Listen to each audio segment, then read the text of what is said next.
from a fallout shelter somewhere under Seattle, Washington, it's the show you've been waiting for. Get ready to join your hosts, John and Kenric, as they talk comics, movies, and more. Now here's Spoiler Country! Alright, welcome back to Spoiler Country. I'm Kenric, and that is Mr. Horsley. And today on the show, well, I have a question for you. Okay. And I think it can lead into a deeper discussion about comic books. And we're going to concentrate on Marvel this time. We talk a lot of DC, so I thought let's do a Marvel character and kind of dissect them. Okay. Of who they are, what they are, and where they're going. But before we get into that, someone had an anniversary this weekend. How was it? I did. 12 years, my wife. It was good. We went to Seattle and got a hotel room at the Grand Hyatt down in Westlake. And before we went to the pinball museum, played pinball for a couple hours. And that was actually really cool because it's like $15 and you play pinball for however long you want to. Right. So we did that. That was cool. We were going to go to Shorty's on 2nd Avenue, which is it's a pinball bar. We're going to go drink and play pinball some more. But by the time we got to the hotel, there's a lot of pinball. Right. Well, we played pinball for like 2 hours, and we got to the hotel. We checked in, and we're like, let's just go out to dinner and see what happens. So we went to Ruth Chris last night. Nice. And had steak and lobster, as you do on your anniversary. Sure. And but we didn't we just got like one steak and lobster meal and split it because like Kitty eats a steak, I eat lobster. Yeah. And then we got like some grilled asparagus and some baked potatoes and we got crab cakes for an appetizer, and I had a couple Long Island iced teas because those are delicious. Oh, so specific. Well, I like them. They're my favorite drink. And you asked how it went, so I'm just giving you all the details. So you can pretend like you were there with us. Deets, man. And then off to our left was a couple and their brand new baby, and then there was a table of 10 high school kids who were like on like a date night or something. It was really weird. Was there? Yeah, there was. That's funny. That happened to T and I one time. We were in Bellevue at a little Italian restaurant, and all of a sudden, all these kids start coming in from it was like homecoming, or it might have even been prom. I don't know, but yeah, it was kind of funny. Well, it's February, so it's probably like the Tolo dance or Sadie Hawkins or something like that. I don't know. But they still do a Sadie Hawkins dance? Dude, I don't know. I've been out of high school for 20 years 1952? They did that when I was in school, so whatever. But these girls were in like super tight short dresses, and I was like, their parents let them leave the house like that? That's how I knew I was old. Okay. Yeah. You're like, I can see your vagina. Maybe you should put some else on. You're like 12, but put some pants on. Yeah. Yeah. But it always kind of weirds me out when I see kids that are me too. Even if they're over 18, Yeah. Like if they're 25 and above, then it's like, okay, whatever. You're going to do what you're going to do. But I don't know, man. Even when they're like 18, 19 years old, I'm like, man. It's weird, man, because I have two girls. Yeah. And there's a big part of me that's like, no, you can dress how you want to dress and do what you want to do. And, people shouldn't over-sexualize girls for what they want to wear, and they should be able to, if they want to wear short dresses or whatever, they should be able to, it's fine. Right. And the dad in me is like, no, I don't want people staring at my daughters like that. wearing short, and it's the same thing for guys. It's there's no difference to me. You know what I mean? It's one thing to dress cute and have, maybe your shorts are short or your dress is shorter than maybe some people would like, or other people don't care, or whatever. But when it's to the point where I can see outlines of stuff, right? You know what I mean? And it's like you can't even like, you drop something, good luck picking it up. I don't know. Maybe it's the oldness in me coming out. You know what I mean? And maybe, and really, every time I see a girl that's 18, 19, I feel like a lech anyway. So I'm like, ugh. Yeah, I'm old. I'm old. Yeah, exactly. Yeah. So, but anyways, then today we got up and we, hung out in the hotel room, just kind of chilled. Yeah. And then we were going to get breakfast, but realized we weren't hungry because we had such a big dinner. So we just went and checked out of the hotel room. And then we went to Macy's just for whatever reason. I actually ended up buying a bunch of clothes. I spent like $200 on clothes there. Yeah. And got a bunch of work shirts and stuff like that. And then we went to Cheesecake Factory for lunch, and then we drove home. Nice. It was really chill and really nice. There you go. Sometimes the simple ones are the best ones. Yeah. I like the ones where we just like don't have an agenda and we just relax and just do what we want to do. Yeah. But during this time, you launched your Kickstarter for Eynes Anthology, and as of right now, it's at like 44% funded, which is crazy because you have 30 days to get 100%, and the first 2 days you're already at 44%. Yeah, I'm pretty excited. We broke 50 backers and $1,000 in the first day, and then we broke another $1,000 by the end of today, Sunday, when we're recording this. So we broke with 68 backers. We've raised $2,000 so far. Yeah, it's really a testament for all the hard work that's been going into it, and just the amount of fun that you've been having. It's really cool, man. It's really cool. So if anybody's listening and you don't know about it, it's called the Eynes Anthology. And if you like supernatural, you like supernatural horror, you like gumshoe supernatural, because that's what I love. Yeah. You will love this. You'll love this tale. And there's a bunch of stories, and all the stories are their own encapsulated story that revolve around a family. But then there's a bigger story being told throughout all the stories. So it's a fun ride, and you should go check it out. Just go to Kickstarter.com and search up Eynes, and then we'll put a link in the show notes if you guys want to go out there and check it out.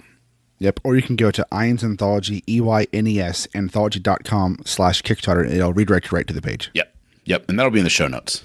Yeah. It's been a lot of fun. It's been, as you know, I've been texting you over the weekend, like, it's at this. Yeah. Like, super excited. And I feel bad. I feel really bad because this Kickstarter has taken so much time away from doing Spoiler Country. Yeah. And every time you text me, hey, can you record it? I want to be like, yes, I can. But it's crazy. The only thing I want to hear is when you're doing your interviews that you give more props to your wife than you do anybody else. That's what I want to hear. I do give her props. You do give her props. I think you should give her more.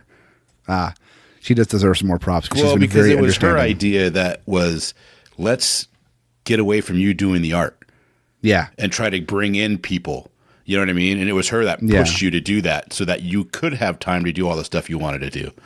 And even before that, it was her idea for me to stretch my wings outside of just the humor stuff. Because it was funny because you were like, you're fighting against it. And I was telling you, dude, hire some other artists. And you're like, Kaylee's telling me the same thing. I'm like, I know, because she's smart and you should do that. She is smart. But it's exciting, and I can't wait to see it come out and have it in my hand. It's going to be a lot of fun.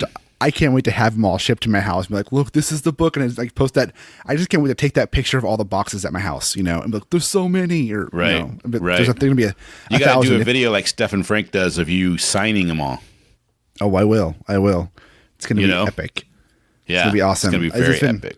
And what's cool too is I've been doing these little things like outside the Kickstarter to push people to it. Yeah. So I did saying like, hey, when we hit whoever's our 50th backer, that person will get something extra, whatever, or it'll unlock, when we hit this number of backers, I'll add this to everybody. It's like when we hit, I think it was when we hit $1,000. No, $1,000. I gave that backer an extra drawing. Yeah. And then when we hit 50 backers, I gave everybody who had backed in the first day, they're going to get an Eynes Anthology magnet. It sounds like you're laying in bed, dude.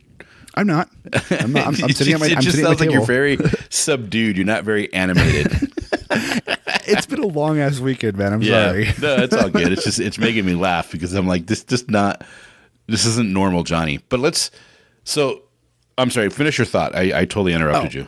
I was just going to say that throughout the campaign, I'm going to be doing things like that where to hit certain milestones, I'll be doing like. Not because stretch goals are cool, but I want to have like extra fun stuff with the people who are interested in this as well. Like, hey, we have stretch goals if we make so much money, but if we make this many backers, I'm going to add this kind of stuff too. I have a bunch of ideas of things to add for certain milestones throughout the campaign, which is going to be cool. Yeah, it's going to be really cool. Well, I'm excited for you, man. It's been a lot of fun to watch it come together. Thank you. You've been a big help for this, a big inspiration. So we'll get there. So I was thinking today. Well, actually yesterday, we have never really, we've talked about him, but we haven't really talked about him. And he's an important character in the Marvel Universe. Okay. And it's kind of funny. He's actually one of the more important characters, and it's the Hulk. Yeah. And when you think of the Hulk, we laugh because early in the podcasting career, someone made the analogy that the Hulk was Dr. Jekyll and Mr. Hyde, and I was like, I never put that together. And you were making fun of me because you're like, you never figured it out that that's just Dr. Jekyll and Mr. Hyde. I'm like, no, I never have. But I was watching the movies and the Ed Norton movie that I thought they did a really good job on that one. It's still fun to watch. Yeah, I like that one. And it's 10 years old, which is crazy because it came out in 2007? 2007, 2008. No, 2008. Yeah. It came out after Iron Man. Yeah. So it's 11 years old. Yeah. Which is nutty to me. But I started thinking about the character. Is there an argument to be made that the Incredible Hulk is the strongest being in the Marvel Universe? You can make that argument, absolutely. Now, but I mean, and I'm just talking like physical strength. This is such a dorky yeah, it's super dorky, but I like it. I told you when I said, "Hey, I have a question for you," but it's ultra nerdy comic, Hey, I'm down with that. Yeah. I'm down with ultra nerdy comic shit. It is totally Look, nerdy. I love it though. I've been doing super amounts of interviews talking about nothing but Eynes. I am ready to get back talking about other comic books, man. Right. But if you think about it, like in the movie, like in Avengers Infinity War, Thanos basically just whipped him up pretty quick. Yeah. But very much so. But in an open field with time, the angrier and the more frustrated the Hulk becomes, the stronger he gets. And at some point, his power level is going to surpass anybody else, right? Right. Because the whole thing behind the Hulk, different incarnations, but the madder he gets, the more angry he gets, the stronger he gets. Right. Which is that. See, there's a lot of people that shit on Ang Lee's Hulk. Like me? Yeah, sure. I actually really enjoyed that version of the Hulk because they represented that so well, and you could, and he would like the scene that when Eric Bana comes out of the house and they shoot him up with the machine guns, and you can see him physically growing. It was like, oh, that was cool because he's getting even more mad, and I don't know. I guess I was watching it now, and they always have him be. It's like he's always like on the cusp of being really, really the strongest Avenger. Right. To steal a line from Thor Ragnarok. It's funny. I actually watched that 2 nights ago. Did you? Yeah, we watched. Keith and I. We put on, for some reason, she put on Ragnarok. We just sat there and watched Ragnarok on Friday night. Oh, nice. But I was just thinking about that, and in the movie, really, Thor beat him hands down in that arena fight. Yeah. Thor only, quote unquote lost because of, which doesn't make any sense, dude, the electrical thing in his neck. Yeah. He's the god of freaking thunder. He's got lightning going all the way through him. Why is that? I made the same comment on Friday. I was like, how does he get shocked? He's the god of thunder. He is electricity. Yeah, it drives you nuts. When I watch it, that's the one thing that drives me nuts. It's like, right. What is this? Yeah, that's not, I mean. And why can't he just pull it out? So wait, who did you say you think won that fight? Thor. Yeah. I mean, he did. He clearly won that fight. And if they hadn't have used the thing to subdue him, he would have totally won. Yeah. Well, he'd already beaten the Hulk down and was, getting ready to electrocute the shit out of him. Yeah. But then again, if you go by the way the Hulk is, time is on his side. Yeah. If you sit and you grapple and you fight with him for the longer you do that for, the more powerful he becomes. I guess you could look at, quote unquote gods of Marvel universe that he wouldn't be able to do anything just out of sheer size, like Galactus. I always say Galacticus, and you give me shit for it. Hulk's stronger than Galactus. How is that possible? If you look at the Marvel power sets, Hulk is physically stronger than Galactus. But Galactus is like bigger than the Earth. Yep. So how does that work? I mean, I don't know. You know what I mean? It's what the numbers say. Yeah. Like, how would if the Hulk hit him, how would he even know he was getting hit? Well, so it's the thing. Galactus' size is super fucking weird, right? Because like they say he's the eater of worlds and whatever, but then he's on Earth, like standing there. So can he go up and down? Because all the ones that I've seen him with, he's always like huge and dwarfing whatever planet, and they always show like, you know. Yeah, but if you read any of the Fantastic Four books, like the Coming of Galactus, like with Silver Surfer, they show Galactus on Earth with Silver Surfer like on his shoulder. So he's like, Silver Surfer's like, you know, like the angel and devil on your shoulder thing. He's like that size compared to Galactus, and like it's weird because you see him like in some covers and drawings where he's like, you know, his head's as big as the world, but then he's also on the planet. Do you think he can just shrink and manipulate his size as he wants? I mean, before I say anything, I don't know much about Galactus, to be honest, but I think that's kind of what it is, which I think is like, you know, kind of makes it, you know, where he's maybe not as strong as he appears because the bigger he gets, he's not necessarily going to get stronger.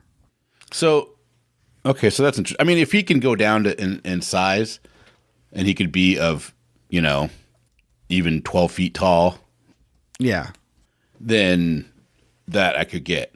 You know what I mean? But when I think of Galactus, I think of him as this huge, over-encompassing figure that you can't just, you know, you couldn't even wrap your mind around how big he really is. Because he's as big as a world. Right, you know? Right. Because he's part of that whole crew of like Ego and Galactus and Nowhere, the skull of an old god. That, you know, when they go to Nowhere. Yeah. And is Galactus a Celestial? I think so.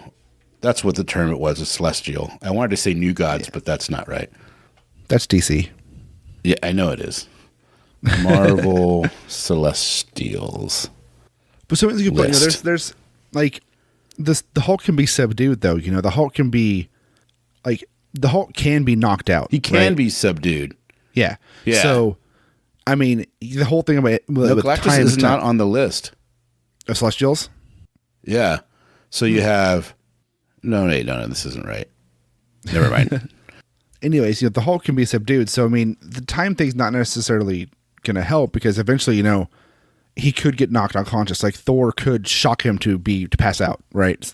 In theory. It's just a matter of if the Hulk can stay conscious and stay, you know, getting angry and angry, he's gonna get stronger and stronger and stronger. So really, you have to beat him or subdue him before he gets too angry. So okay, right, you have to subdue him before he gets too angry, but that's not really, you know, I mean, not to poo-poo what you're saying there. I'm just saying that's not really my thought process. You know, I'm trying to think of. Well, I mean, to go on your thought process. Well, I mean, I don't know.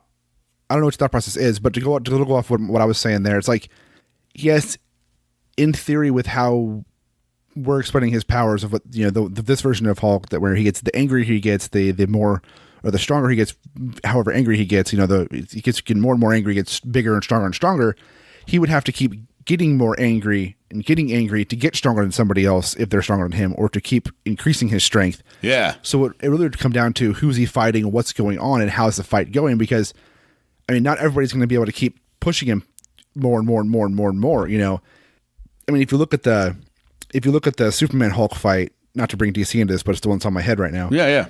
You know, Superman beat Hulk by trapping him in the Phantom Zone.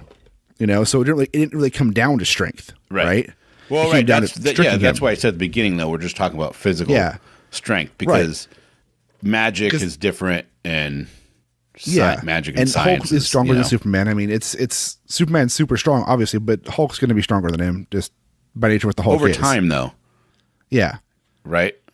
But like you said, if Superman can outsmart him or get to a point where he can subdue him in a way, that's different. Yeah. We're not talking about who's going to win the fight. We're talking about who's just pure strength. Yeah, like I'm just curious, like when you look through it, like who is. In the Marvel universe, I can't think of anybody who's just straight up stronger. Yeah, just pure and things. And the Hulk is one of, you know, he's kind of. I always think of the Hulk as like an original Marvel hero. Well, yeah, he was one of the first. Yeah, I mean, for the Silver Age on, right? Yeah, well, I mean, when they became Marvel, when time they became Marvel. Yeah, and you think about it, it's like it's the Hulk, it's Spider-Man, it's Fantastic Four, the X-Men, Because X-Men was what 1962, 1963, 62. Yeah. Yeah. So I mean, and that's really, and then Iron Man was like what 66, 65, somewhere around there. Well, no, because Avengers 1 was 64, wasn't it? I don't remember. I'm not too sure. Oh, so Galactus actually hunts the Celestials, and he devours planets that have celestial eggs. Oh, interesting. So and the known Celestials were Ashram the Judge, Ashima the Listener, the Blue Celestial, the Celestial Gardener, Divron the Experiment. You can find them all on Wikipedia. There's a bunch of them. Yeah. Iron Man was 63, by the way. Iron Man was 63, so he's another original. And it's interesting to go through. But out of the originals, Hulk was definitely the strongest. Oh, by far. By far. And Hulk still is the strongest. I mean, Thor's a god, right? Thor's strong, but Thor also has lightning powers, right? But Thor's only a god because people I mean, really, if you think about it, it would be the misinterpretation of early man in Nordic times, in the Nordic region during that time of when they were worshiping Norse gods, that an alien came down and visited them, the Asgardians, and then and then they're like, oh, the things, and then they just took that mantle, and so he's not really a god; he's just a fucking alien. Well, right? Yes and no, because all the other Asgardians don't have the same powers he has, or the same powers Loki has, or the same powers that Odin or Hela has. No, that's true. That's true. Th're different. They're all different. Are different. They're Asgardians, but they're just different because they're alien, though. Well, in the MCU, yeah, yeah, that's what I mean. Though we're not talking about anything else. We're talking about the MCU. I just think it's funny that they still call him the God of Thunder, and I'm just waiting for somebody to go. But you're just a fucking alien, man. Where's your green card? That'd be funny. That would be funny. Although it's the MCU, they're not going to drop the F word unless it's a Deadpool movie. Right. But no, I think even in the MCU, I think Hulk is the strongest, like just pure strength wise. Yeah. Because even though Thor won that fight, I mean, he didn't win it with strength. He won it with magic. Right. I mean, he's strong and he's lifting these powerful things and he's hitting him really hard, but he's doing that because he has this God of Thunder, this thunder power, and this lightning. Going with it. If he didn't have that, he'd be strong. He'd be a competitor, but the Hulk's still stronger. Yeah. Well, do you? But who's okay? But we're talking about two different realms, which just gets confusing, and I think it gets even for like you and I who talk about this nerdy shit all the time, right? But you have the MCU, which is not the same universe as Earth 666 or 667 or whatever Earth you're on, and so if you don't know and you've made it through this much nerd talk, and you're still interested in what we're saying, so Marvel has. Just like DC, they have a multiverse. Okay, but Marvel does not number theirs in a nice way. They number theirs very weird. Yeah. So DC has, I think they actually call it the multiverse in DC, right? Yeah, they do. Yeah. They do. So, and that's just a really easy way to understand what it is, and it's really all based off a string, and you have all the different possible universes that are overlaid and different dimensions that are overlaid on our existing reality, and that you can break through and have other things, and things could be slightly different or drastically different depending on what universe you're in. And so Marvel has this. It all started because DC wanted a way to use Golden Age characters in the Silver Age that didn't make sense because there was two different versions of Superman and characters they weren't using anymore. So Marvel has this, and they have like Earth Prime and Earth this, and they have different numbers for different Earths, and it gets really confusing. So, and I think our timeline, our Earth is like 667 or 669 or something like that. Well, the main Marvel Comics continuity is 616. Yeah, that's what it is. 616. You got it. So, that's what. So you have all these different universes. So your characters that you read can be different in each entity or each universe, right? Mm-hmm. Each Earth. So you have a Hulk, like in one, you'll have Hulk that's actually gray, and Bruce Banner's brain is fully active. Right. And then you have Spider-Man, and you have Spider-Verse, and you have all these other crazy things going on over there, and then you have all this. But then now they've introduced the MCU, which is the movie continuity of all these characters, which is taken from the comics, but really loosely based on the comics, just the names and the basic backstory is pretty similar, if not exactly the same. But they take a lot of liberties on the storylines that they're mimicking. Yeah, they do. You know, because I would say in the MCU, based on what we've seen, Thor is definitely the strongest person in the MCU. Well, I mean, yeah, if you include his power set, his extra powers, yeah, he is. Yeah. But in the comic books, I don't know, man. What do you think? I mean, do you think that there should be? Is there somebody that you could think of that? I mean, like the Wolverine and Hulk fights are classic fights, but Wolverine doesn't stand a chance against the Hulk at the end of the day. Well, the only reason Wolverine stands a chance is because Wolverine can outlast the Hulk. Can he though? Because you can't kill him. You think he regenerates? You can't kill him. Who? Like Wolverine in his prime, you can't kill him. Yeah. You rip him in half, he grows it back. But you rip his arm off, he grows it back. You know, Wolverine wins the long game in that one, right? But what's the long game though? It would take years for that to happen because it would take 10 decades. Because Hulk would go like just rip his arms off and then like leave him for dead, and then he'd have to like repair himself and grow his little baby arms back, and then, right, yeah, and then go and then do the whole thing and be like, okay, well, at what point do you get to that? Does the Wolverine finally win? Thing is, Hulk can't rip Wolverine's arms off, like. Wolverine with adamantium skin and adamantium bones, Hulk can't break that. See, I think he can, though. I think if he gets pissed off enough, he will do it. It's an unbreakable metal, though. Like it's not an unbreakable metal. It's a copy of an unbreakable metal made by man. It's not as it's scientists in the Marvel universe. This is how geeky we get, that are trying to replicate vibranium, and they came up with adamantium. And it's almost as strong, and it's almost as unbreakable, but it's not purely unbreakable. And I contend that the Hulk, if he's mad enough, could totally rip all the arms and legs off of Wolverine. Maybe, but it would take a long time. And by the time he gets to that mad enough, I mean, those claws are definitely going to break through the Hulk's skin. Because I think of the Hulk versus Thor. The animated in the comic books. Oh yeah, those are good. Those are amazing. The Hulk versus movie is so good. Awesome. That's it's like one of the few Marvel animated movies they did right. It's the best Marvel animated movie they put out, I think. Yeah, it's really good. But that whole scene where Bruce Banner's soul is sucked out of the Hulk and the Hulk is just a shell. Yeah. And he just goes and goes, and he just rages and rages, and you can see it. And the animators and the artists captured it perfectly. They really did a good job, and you could feel his rage just like building and building. And he literally picks up the hammer, and not because he's worthy, because of his rage.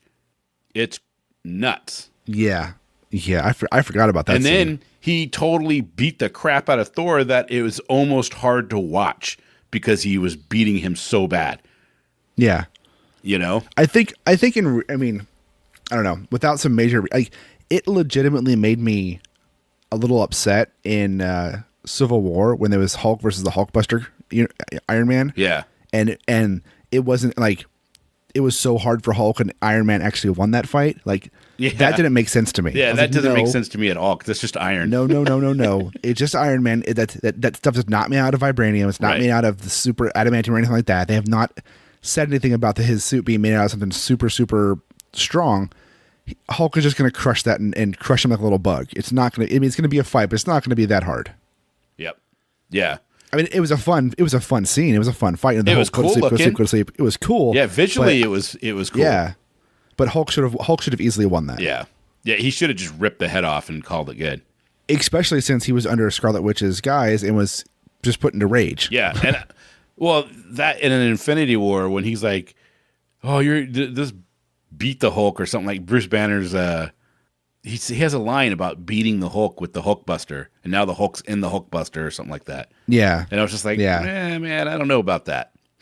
Yeah, right. And I mean, like the scene in the beginning of Infinity War where Thanos, basically kind of like decimates Hulk a little bit. That makes sense because Thanos has the Infinity Gauntlet on and he has 2 stones, whatever at the time already. That makes sense. And it's the first time. This is the first time them meeting at that point. Right. And Thanos is a Titan. He's a Titan. He's incredibly strong just by nature without being mad. Yep. Yeah. Yeah. Yeah. Because if you think about it, when you're angry, like the Hulk is angry, he's sloppy. He's a sloppy fighter, right? Because when he's you're just as strong as the Hulk, and you're not, when you're just as strong, essentially, as the Hulk when he first starts out, and you're not sloppy and you're not instantly angry, you have the upper hand because you have the moment of clarity over it, Right. So, but the whole Hulkbuster thing. I mean, while it was a cool scene, I just cringed a little bit. I was like, this is not how this should go.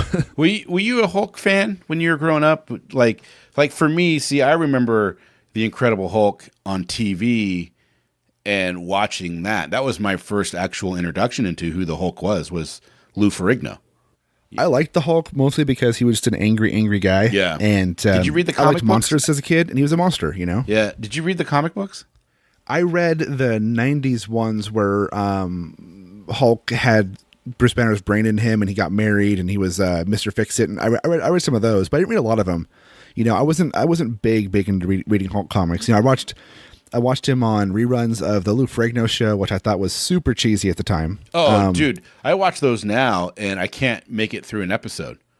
Yeah, because they're really bad. I mean, they just don't. I mean, they're nostalgic because when I was a kid, I absolutely loved them. Yeah, but they don't hold up. It was the Incredible Hulk, then the Dukes of Hazzard. Nice. Actually, it was the Duke of Hazzard, then the Incredible Hulk. Way to be specific about it. Yeah, well, about 40 years ago. Yeah, well, dude, I used to run home. It was 7:00. Dukes of Hazzard on. I had to run home because then at 8 it was the Incredible Hulk. Nice. Yeah, and so it's I have a lot of love for that show, but I tried watching it now. It's so bad. It's just it is. But it's 70s TV. I mean, what do you expect? Right, and it helped pave the way for future things. So it is what it is. Oh, it was very important. Yeah. Because that put the Marvel lexicon into people's minds beyond just anybody who read the comic books. Yeah. Well, and that show gave us She-Hulk. Yeah, it did. It did. I mean, she wasn't on the show, but it was because of that show we got She-Hulk. Yeah. Didn't they hurry up and made her in the comic book so they could maintain the rights? Yep. Exactly. Yeah, they hurried up and published a book with her in it so they could keep the rights to it. So Paramount or whoever it was wouldn't get the rights to She-Hulk. Which is so weird to me because it's like there's a part of me that feels like when it comes to work like Marvel or DC or Image, and you're building and you're using their world to build your story in, and maybe you're leasing the rights for a movie or you're leasing the rights for the TV show. There's a part of me that feels like it should be in the contracts that, hey, you build a character that's playing in our world, then we're allowed to use that character for whatever we want. Yeah. You know what I mean? Because it doesn't make sense that somebody would, I don't know. I go back and forth because like Neil Gaiman's Angela started off an Image with Spawn and then left Image. There was a huge lawsuit about it, and now she's in the Marvel Universe because Neil basically sold it to them. I'm pretty sure he gave it to him. Or maybe he gave it to him. And I don't understand the ins and outs. You know what I mean? I might be completely aloof and stupid to it, Because there's a part of me that's like, how do you take a character that was well established in the Spawn mythos and now move him just because I don't get it, It was actually a pretty interesting court case to read about. And we can actually talk about this. It's a full episode worth of information, but the basics of it is it ended with, and I'll give you the ending of the story. We'll go back in another episode. I'll give you the whole breakdown of it. But it ended with the judge looking at Todd McFarlane and saying, your case is bunked because you messed up your own mythology of your own comics. Okay. Yeah, let's definitely... So basically, the judge went and read a bunch of Spawn comics and came back to him and saying, what you're saying is not true because it is against what you set up in your world. I wonder if he liked them.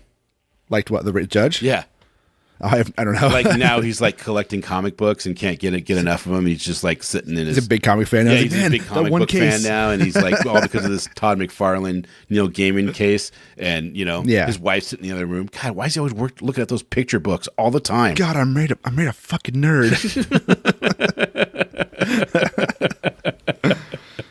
What is your favorite Hulk memory? Give me something. I know you got something. It's kind of funny. My favorite Hulk memory is when I the very first time I ever went to San Diego Comic-Con. Yeah. 2002 with my mom, not just my mom, then it was my dad, my sister, and my sister's then boyfriend, now husband, Mike. And we go there and we're walking around, and this is before Comic-Con. It was big, but it wasn't like as crazy as it is now. Like you could actually walk around on a Saturday and not be in a mosh pit. Okay. Right. So we're walking around one of the days, and we walk by this booth, and there's this behemoth of a man standing there, and it's Lou Ferrigno. Oh, nice. And my sister's with me, and you know my sister. My sister's, you know, 4'10". I think you've told me this story before, but continue. Okay, but I don't think I told it on the show though. I think you have, but that's okay. Continue. Oh, anyways, so we go to him, and my sister's all like in awe. My dad's like, okay, cool. My mom is a huge Lou Ferrigno fan. She always has been. She used to watch the show just for him. Didn't give two shits about the Hulk. She just watched it for Lou Ferrigno, and he's like 6'4" or 6'5". Nice. He's tall, and he's a super nice guy. Yeah. And my sister at the time was like, you know, 28, 30, something. I don't know how she was. She was old.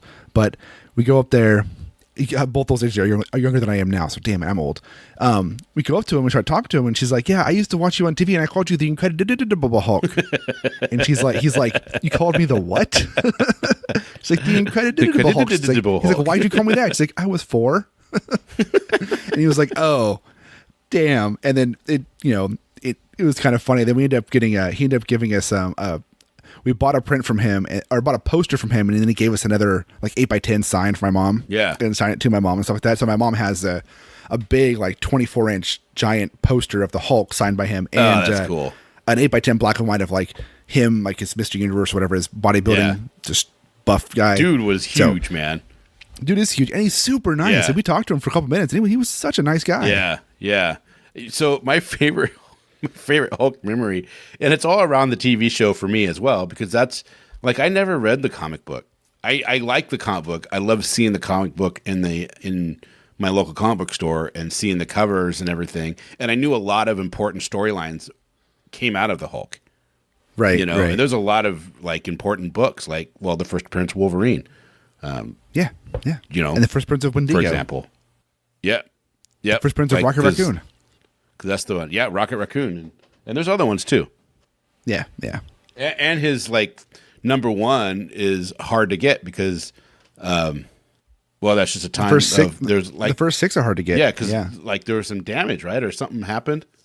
They didn't. It was early. It was like Hulk was one of like their first or second books to come out. It was like in '61, and they were printed on shitty paper. They would deteriorate, and it only lasted for 6 issues. And then they moved Hulk over to Tales to Astonish. Yeah, and then it was Tales to Astonish until issue 99, and then it became, or issue 100, I think it was. Then it came back to Hulk at issue 101. He was gray at first. Yeah, he was gray for the first 6 issues, and then they moved him to green because gray was hard to do on the color they had back then. It was hard to do. Gray just came out looking muddy. Yeah. But yeah, so the first 6 issues are super hard to find because 1, they're just on bad paper, and 2, they only made 6 issues and they stopped it and moved the character over to something else, and so they weren't sought after. So, but now they are sought after. Those are kind of holy grails for people to get because they're super hard to get, and they're super hard to get in good condition. Yeah. So, but my favorite memory is so stupid, and I was actually, I think I was 13 when it came out. Was the Incredible Hulk TV movie that had Thor in it and everything? It's so bad. Yeah, but I loved it. I loved it. Like my whole 80s timeline for TV, it was all about the Incredible Hulk, Dukes of Hazzard, Knight Rider. I loved Knight Rider, dude. I watched the crap out of Knight Rider. But when they did that made-for-TV movie, I thought they were bringing back the Incredible Hulk, so I was really excited. Right, but no. But well, the guy who played Thor in that movie is the same guy who played Little John and Robin Hood Men in Tights. Oh, who was that? I can't remember his name, but he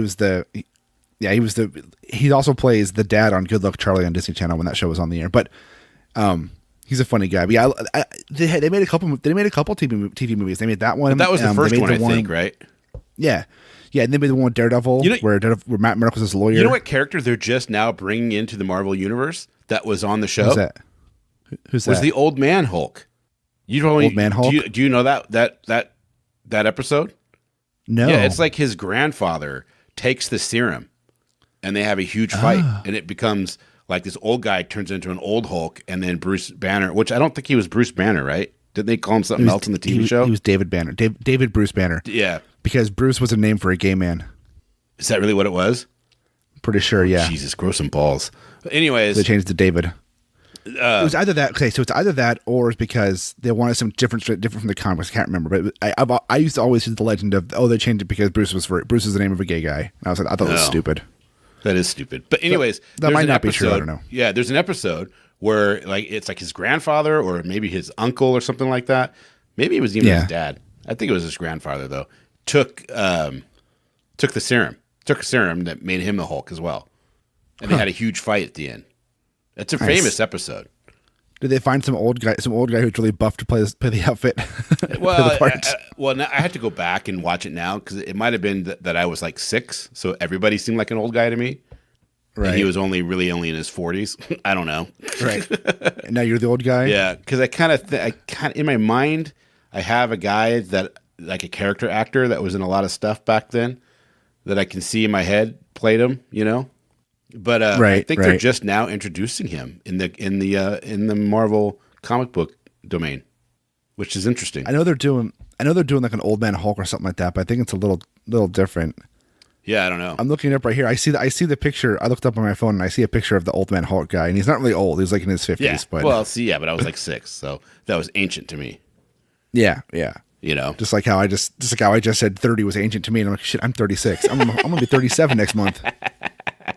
It's all downhill, less than a month. Right. Man, this was a super nerdy topic you want to talk about today. Yeah, man. I was just thinking. I was thinking about it. One, we haven't had a really nerdy one in a while, and two, it was just like it's an interesting character. Hulk is a lot of fun. There's a lot to him. There's a lot of layers to Hulk. There is more than most characters that you get. Beyond just the Jekyll and Hyde angle, he's got a lot going on for him. And it's kind of a sad story.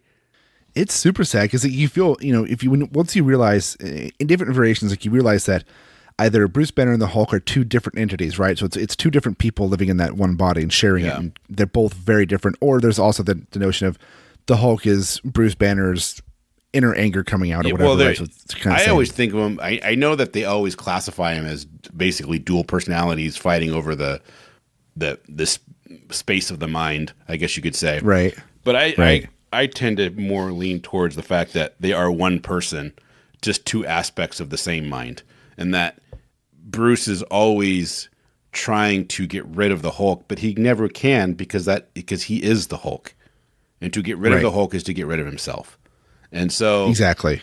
I and when you watch it and I've struggled with depression at times in my life, like everybody has, and I've struggled with road rage, and these are aspects that come out in everybody at some point, and it's interesting to see it on paper written in a way that sometimes makes you feel like, oh, I feel this feels good. This feels right. I know how he's feeling.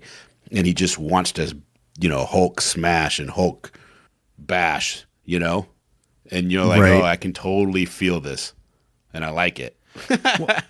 Here's a question for you. So, like, Spider-Man is obviously Marvel's most popular character, right? But do you think that maybe that Hulk has actually pushed his way into Americana, into the world more than Spider-Man? Because so many people use the term Hulked out or Hulk out. Yeah.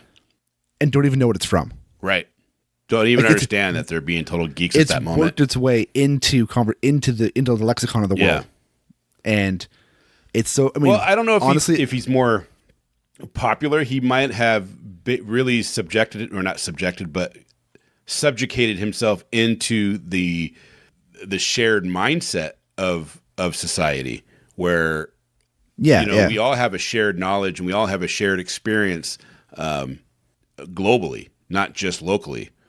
And knowing right off the bat, if someone goes, I just got, I hulked out, you know exactly what they're saying, right. And they might not even know who the character, they might know who the Hulk is, but that's it. They just know that, the big green guy that smashes stuff.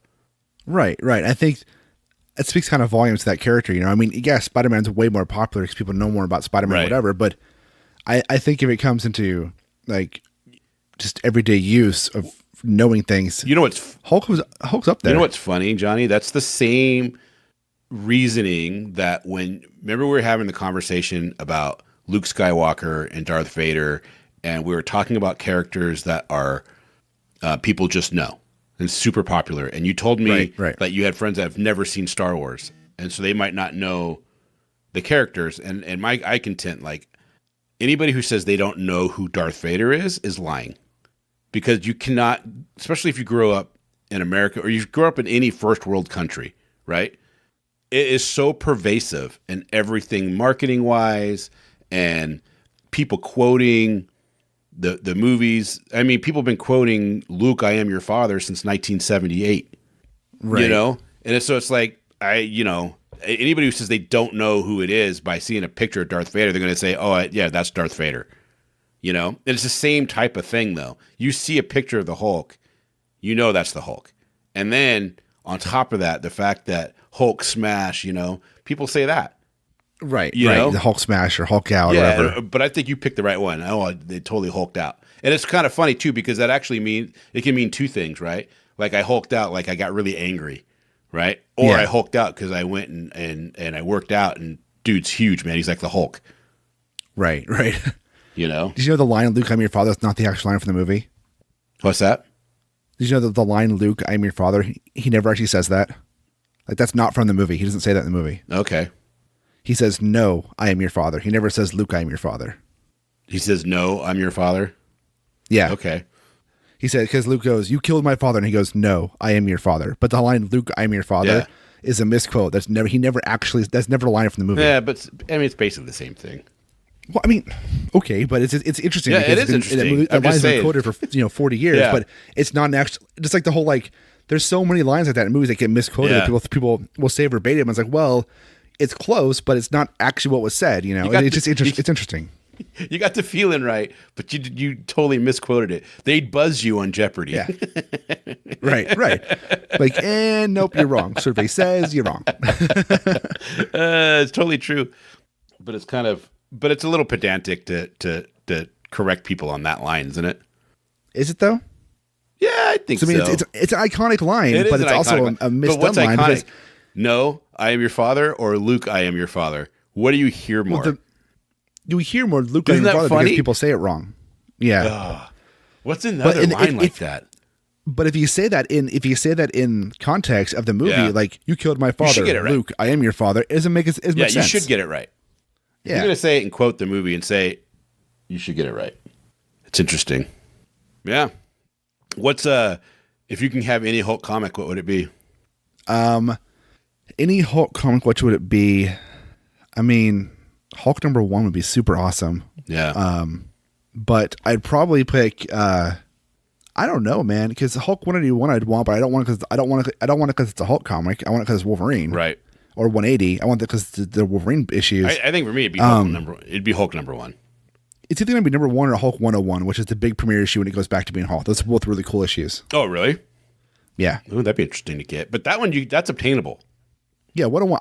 I've actually had that one 3 or 4 times and sold it and bought it again, sold it, bought it again. Oh, really?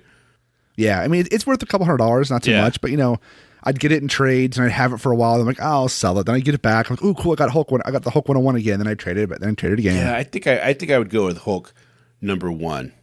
So if you could have the Hulk in DC universe, would you be excited for that? Have the Hulk in the DC universe? Mm-hmm.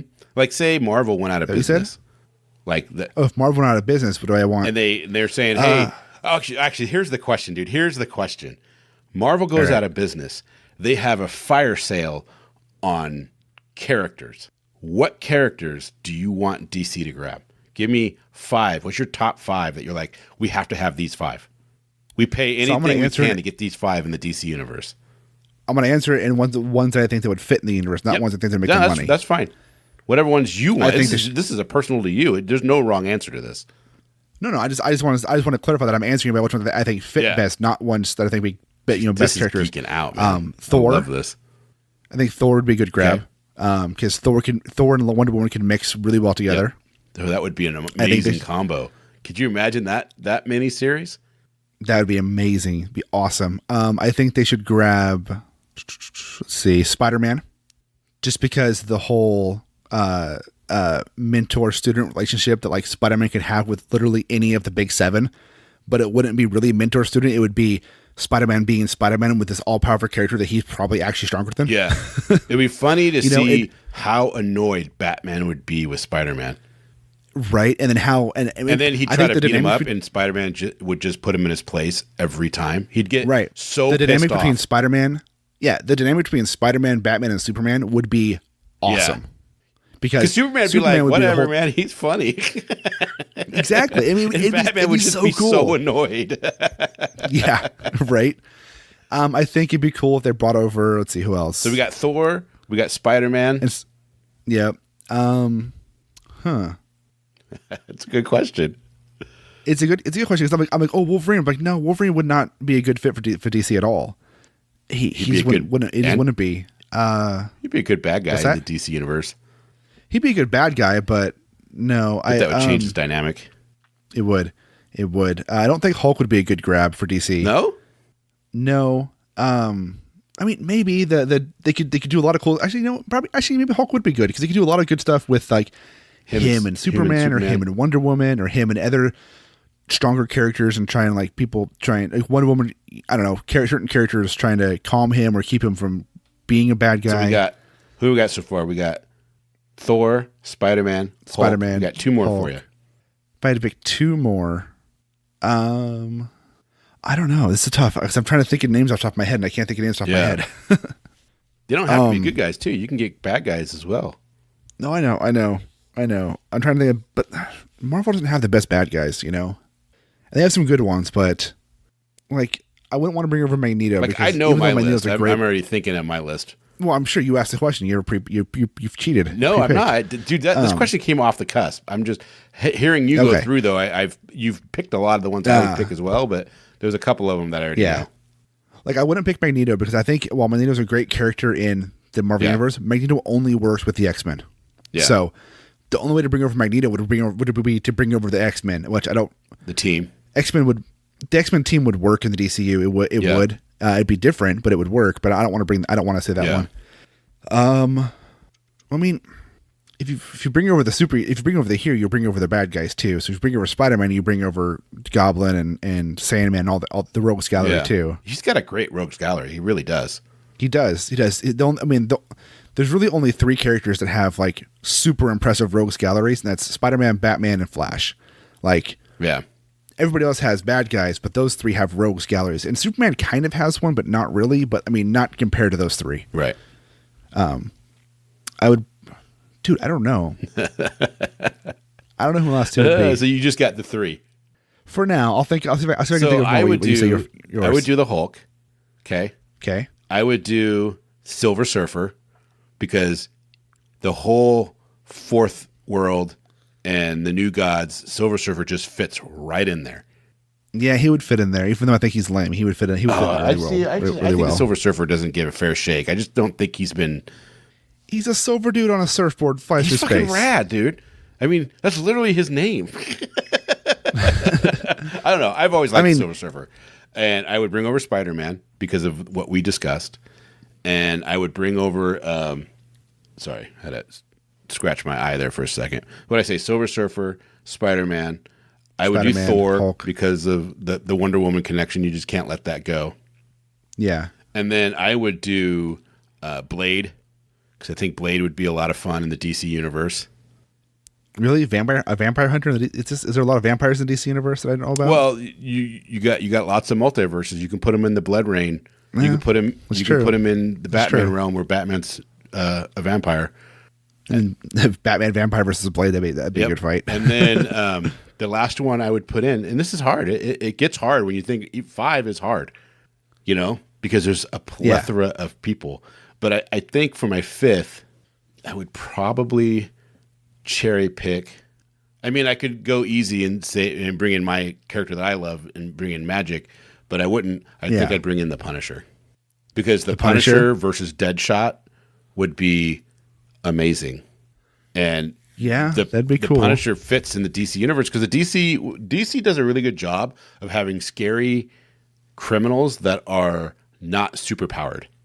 You know what I mean? They're basically they're more than human, obviously, because they do these amazing things. Like even though Batman's supposed to be non superpower, but dude, who gets beat up that much and still recovers? I'm just saying. Right. But I would bring in the Punisher because I think he would fit in. He'd fit right in. He'd be the anti-hero, you know. He would be an amazing addition to the Suicide Squad. It'd be interesting. He would he'd fit in with Deathstroke or Deadshot and stuff very well. So that would be my 5. Yeah, it's a good 5. I'm still trying to think of 2 more and I can't right now. For some reason my brain is on. You think about it. I think we need to have a conversation on our next episode. So you guys keep a listen out because I think our next episode is going to be the breakdown of the Neil Gaiman Angela to Marvel situation. Because I would like to learn more about that, and Johnny seems. That means I have some research to do for that. That means I have research to do for that. Do you have time? I mean, you just put me on the spot. Now I have to do it. So that's my goal. So I'll clarify that. Next episode will either be that, or it'll be the Young Justice episode we have canned in the bag. One of the two. Oh, we do have another episode ready to go. We do. Funny. All right, guys. We're Spoiler Country. Thanks for listening. We're available everywhere podcasts are heard. Of course, we're on all the social medias. Yep. And if you want to call us, the voicemail is 707-656-2080. Once more time, 707-656-2080. Check out our website, scpod.net. Read all the amazing articles and see all of our stuff up there.